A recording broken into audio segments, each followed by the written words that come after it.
especially like I want to share actually, we talked about the Holocaust, but I want to share some of the types of trauma that we're talking about. There's obviously a wide variety, from things that might seem minuscule to things that are just horrific.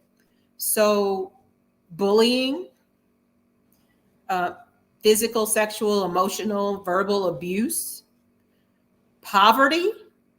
That's a really big one. I kind of want to go back to that. Racism, huge, huge. Huge. Um, Community violence.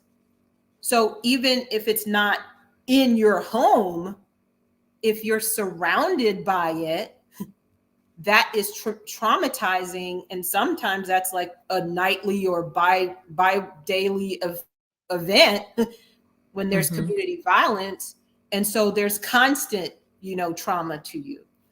But it could be something like a parent who doesn't ever come to your camera went out, a parent that ever doesn't ever come to your games, and you don't really understand why.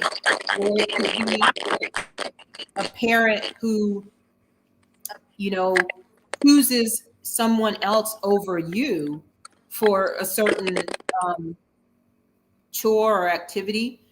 And you have a sense of now worthlessness. Like, even my parent doesn't think I'm good enough.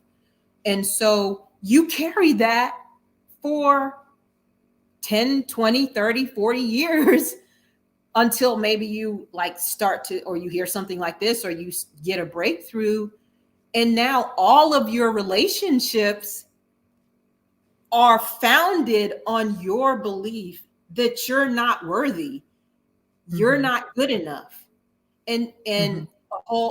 a whole host of things can come from that when you think about being, particularly for women, but for men too, being in a relationship when you don't think you're good enough.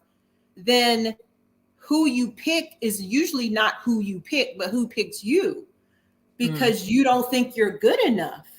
And so, and that means that if they picked you, then you're going to maybe stay longer than you should, or whatever. And the same for men too.